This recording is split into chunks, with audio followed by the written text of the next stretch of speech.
My name is David, and I never thought I would be the kind of man telling a story like this. For most of our marriage, I believed I was a good husband. Steady job, roof over our heads, bills paid on time, and always trying to make my wife, Laura, happy. But over the years, something inside our marriage shifted, and one night, it became painfully obvious just how far apart we had grown. Started on a Wednesday evening. I came home exhausted, the kind of tired where your body aches but your mind still craves closeness. I reached for Laura in bed, hoping for the kind of intimacy that makes you feel connected again, even after the worst day. She turned her head, sighed loudly, and muttered, "No hard-on? Then use your hand." She didn't even look at me when she said it. The words stung more than I could explain. It wasn't just rejection. It was dismissal, as if my needs, my feelings, didn't matter. I lay there staring at the ceiling, realizing the woman who once blushed at my touch now looked at me like I was some burden to tolerate. And yet, she didn't hesitate to rely on me for everything else. Groceries, mortgage, her car payment, the credit card she swiped without hesitation. I spent that night awake, turning her words over and over in my head. If I wasn't a man in her eyes anymore, what was I? Just a paycheck? A convenience? The silence in the room felt heavier than any argument could have been. The next morning, I left for work early, but my mind wasn't on spreadsheets or meetings. It was on her words, echoing. By the time I pulled into the driveway that evening, I had already made up my mind. If she could be so casual about my worth as a husband, I could be just as casual about my worth as her provider. When she came into the kitchen, scrolling through her phone like always, she asked if I had paid the utility bill. I set my briefcase down, looked her square in the eye and said calmly, "No money? Then go to work." Her head shot up, disbelief flashing across her face like I had spoken another language. At first she laughed, thinking I was joking. "Very funny, David," she said, waving me off. But when I didn't smile, didn't flinch, her laughter faded. "Wait, you're serious?"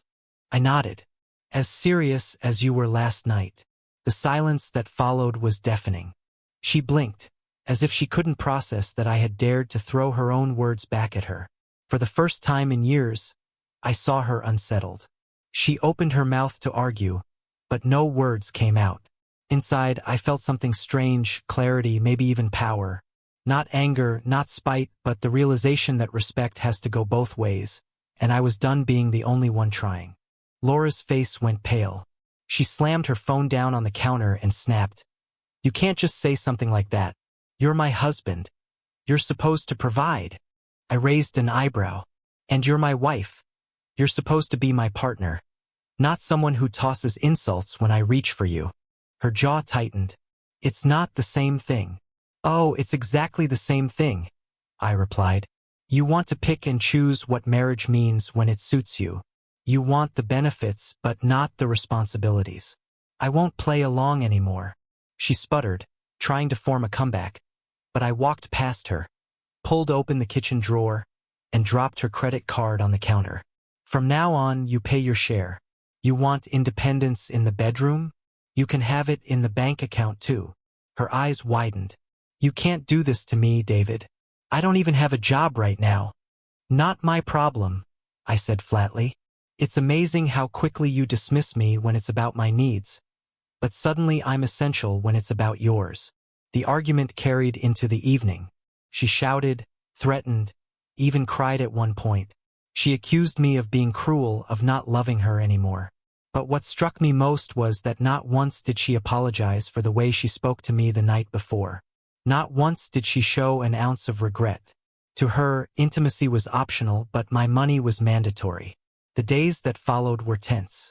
She stormed around the house, slamming doors, making passive-aggressive comments, and trying to guilt me back into submission. But I stayed calm. I paid my share of the bills, but nothing more. Her subscription services got cut off. Her shopping trips disappeared. When she complained about the Wi-Fi bill, I shrugged and said, "Guess you'll need to cover that if you want it." It didn't take long before reality sank in. 2 weeks later, Laura was updating her resume. She started applying for jobs, begrudgingly at first, then with more urgency. For the first time in years, I watched her step out into the real world, no longer sheltered by my effort alone. One night, after a long day of interviews, she sat down at the kitchen table across from me.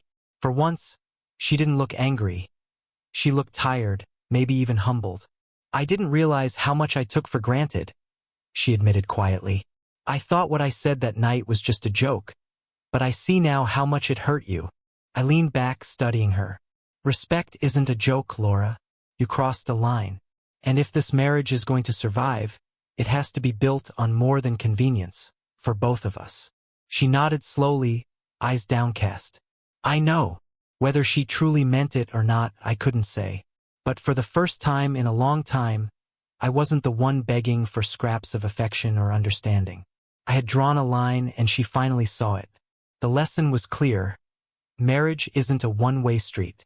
If you dismiss your partner's needs, don't be surprised when they stop meeting yours.